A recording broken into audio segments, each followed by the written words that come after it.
उन्होंने मुझे देखा, उसको देवलोक में डाल दो। मुझे लगा कि वो अपने दोस्तों को बताएंगे और वो सब भी आ जाएंगे। फिर सुबह 3:30 बजे मैं उठकर बाहर गया। फिर मैंने देवलोक देखा।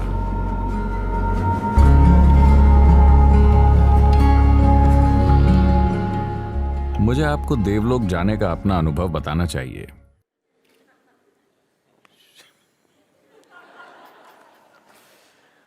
ये शायद 85, 86, 1985 या 86 था, मुझे ठीक से याद नहीं है, इन दोनों में से एक। तो मैं हिमालय गया और मैं अकेला हूं, मैं ट्रैक कर रहा हूं। मेरे पास कोई ऊनी कपड़े नहीं हैं क्योंकि मैं दक्षिण भारत में रहता हूं। और मेरे पास सिर्फ टी शर्ट्स हैं, थोड़ी मोटी वाली, और मेरे पास एक कैनवस जैकेट है। कैनवस जैकेट दक्षिण में अच्छा काम करते हैं क्योंकि यहाँ बारिश होती है। तो मैं हमेशा कैनवस जैकेट में रहता हूँ क्योंकि मैं मोटरसाइकिल पर चल रहा हूँ। अगर बारिश होती है, मैंने कभी खराब मौसम को ये इजाज़त नहीं दी कि वो मुझे वो करने से रोक सके जो मैं कर रहा हूँ, चाहे वो जो भी हो। चाहे मैं खेल रहा हूँ या बाइक चला रहा हूँ या यात्रा कर रहा हूँ, मैंने कभी खराब मौसम को अपने काम में दखल देने की इजाज़त नहीं दी। तो भले ही वो मानसून की मूसलाधार बारिश हो, मैं बाइक चलाते रहता था। तो एक कैनवस जैकेट हमेशा मेरे पास होती थी। बैंगलोर के लोगों को पता होगा, फ्लाइंग मशीन की जैकेट। लेकिन जब आप हिमालय जाते हैं, जब मौसम ठंडा हो जाता है, तब कैनवस साधारण कपड़ों से भी ठंडा हो जाता है। दरअसल सूती कपड़े बेहतर होंगे, कैनवस इतना ठंडा हो जाता है। तो मैं इस जैकेट को पहन ही नहीं सकता। पहली बार मुझे पता चला कि कैनवस जैकेट काम नहीं करता ऊंचाई पर। पूरे दक्षिण भारत में उसने मेरा अच्छा साथ दिया। अधिक से अधिक मैं ऊटी और कोडाईकनाल की ऊंचाई तक गया था। वहां वो मेरा अच्छा बचाव करती थी। लेकिन मैं वहां गया और मैं इस कैनवस जैकेट को नहीं पहन पा रहा था, तो मुझे उसे उतार कर टी शर्ट में चलना पड़ा जब तापमान 0 से 3-4 डिग्री सेंटीग्रेड नीचे था। फिर उन दिनों भूख हड़ताल बसें चलती थीं। इन बसों को भूख हड़ताल कहते थे क्योंकि वो खाने के लिए भी नहीं रुकती थी। सुबह 3:30 बजे वो हरिद्वार से चलती थी। वो छोटी चैजी वाली पुरानी टाटा बसें थीं। सड़कें वैसी नहीं थीं जैसी वो आज हैं। हिमालय की सड़कें शानदार थीं। मेरे अनुभव में वो शानदार थीं क्योंकि लगभग हर कोने पर ऐसा लगता था कि बस गिरने वाली है। और मैं हमेशा जाकर बस के ऊपर बैठता था। लगभग हर साल हरिद्वार से मैं जहां भी जाता था, गोमुख, केदार, बद्री, मैं बस के ऊपर सफर करता था। और मैं हिमालय की सड़क पर हर मोड़ को जानता हूँ। करीब 5 साल पहले जब मैं गाड़ी चला रहा था, जो लोग मेरे साथ गाड़ी चला रहे थे वो डर गए क्योंकि मैं हिमालय की सड़कों पर 130-140 की रफ्तार पर चल रहा था। क्योंकि मैं हर मोड़ को जानता हूँ, हर चट्टान, हर कोने को जानता हूँ। वो मेरे दिमाग में वीडियो की तरह है। अगर मैं बस उसे चला दूं, ऐसा लगता है कि मैं हर समय सड़क के अगले 2 मोड़ों को देख रहा हूँ। Those moments of sitting there on top of the bus and drinking in the Himalayas. बस के ऊपर बैठकर हिमालय को पीने के वो पल आज भी मेरे पास पूरे 12-14 घंटे के सफर की सड़क का एकदम वैसे का वैसा वीडियो है। अब टिहरी बांध ने उसे बदल दिया है। मैं उस जगह थोड़ा कंफ्यूज हो गया क्योंकि बांध के रास्ते को बदल दिया है, वरना मैं अगर वीडियो ऑन कर दूं तो वो आज भी मेरे लिए चलता रहता है। तो मैं बस के ऊपर बैठा और वहां पहुंचा। उस दिन बस आधे रास्ते में बस खराब हो गई और वहां थोड़ी बहुत लैंडस्लाइड हो रखी थी। हम देर से बद्री पहुंचे। हमें 6 बजे या 6:30 बजे गेट पार करना था, लेकिन हम ऐसा नहीं कर पाए और फिर ड्राइवर ने किसी तरह गिड़गिड़ाकर गेट खुलवाया और हम शाम के करीब 8:30 बजे वहां पहुंचे। हल्की बारिश हो रही थी, ठंड थी। मैं अपनी कैनवस जैकेट नहीं पहन सकता था, तो मैं अपनी टी शर्ट में हूँ। मेरी सारी मांसपेशियां अकड़ गई हैं, लेकिन मैं जवान हूँ। उसके जैसी कोई चीज नहीं है। तो मैं यहाँ वहाँ गया और मैं ठहरने के लिए जगह की तलाश कर रहा हूँ। मैं बहुत सस्ते में यात्रा करने वाला आदमी हूँ। आमतौर पर मैं जहाँ कहीं भी गया, नई दिल्ली में मैं हमेशा बस स्टेशन में सोया। ISBT, मैंने उस स्टेशन में कई रातें बिताई हैं। हरिद्वार में मैं बस स्टेशन पर सोया। ऋषिकेश में मैं हमेशा गंगा के किनारे सोया। सिर्फ ऊपर जाकर जब ठंड बढ़ जाती है, उत्तरकाशी में मैं हमेशा बाहर सोया।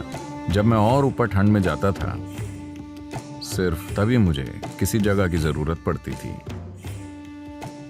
फिर मैं अपना सिर टिकाने के लिए कहीं एक सस्ता ठिकाना ढूंढ रहा हूं। मैं थका हुआ हूं। मुझे खाने के लिए थोड़ा खाना मिल गया। उत्तर भारत में ये एक चीज है, आपको रोटी मिलेगी और आलू आलू आलू आलू आलू आलू आलू आलू। चार अलग अलग किस्में।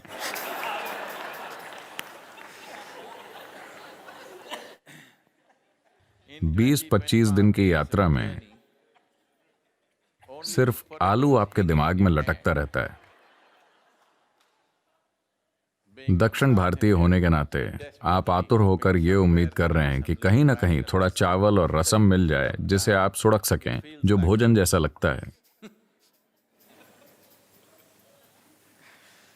तो मैंने आलू आलू खाया। आलू ट्रीटमेंट के बाद मैं एक जगह खोज रहा हूं। कहीं जगह नहीं है। बताया गया कि हर होटल फुल है।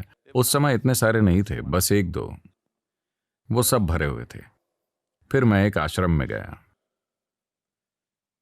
मुझे उस आश्रम का नाम याद नहीं। खैर, मैंने अंदर जाकर कहा, मुझे स्वामी जी से मिलना है, जो भी वहां हो। काफी किचकिच के बाद वो मुझे अंदर ले गए। मेरी आंखों को वो अनदेखा नहीं कर सकते थे। अब मेरी आंखें ज्यादा काम से थकी लगती हैं और वैसी नहीं हैं।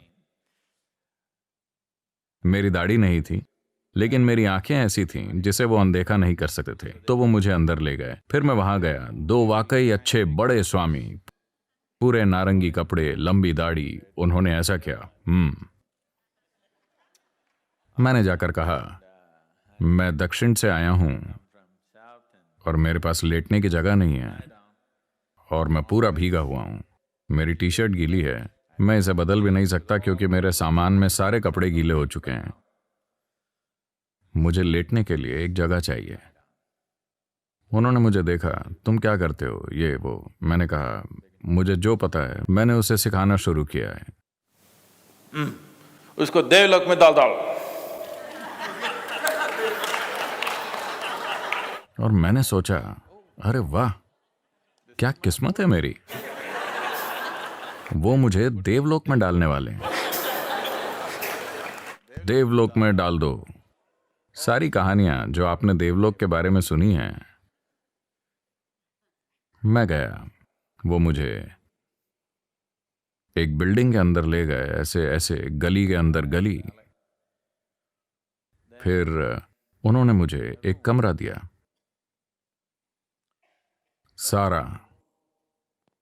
सारा कमरा बिस्तरों से भरा था।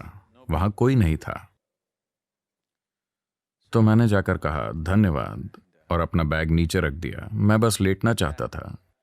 मैं बिस्तर पर लेटा। बिस्तर में ढेर सारा पानी सारा बाहर आ गया। मैं बोला, हे भगवान, अच्छा ये बिस्तर गीला है। मैं उस बिस्तर पर लेटा, वो भी गीला है। ये बिस्तर, ये भी गीला है। लेकिन इतने पानी के बावजूद वो खटमलों को नहीं डुबो पाया। जब मैं लेटूं तो वो मुझे यहां काट रहे हैं, वहां काट रहे हैं, और मैं लुढ़कता रहा। मेरे ख्याल से वहां 8 बिस्तर थे। मैं रात भर 8 बिस्तरों पर लुढ़कता रहा, बस ये पक्का करने के लिए कि सभी खटमलों को बराबर खून मिले।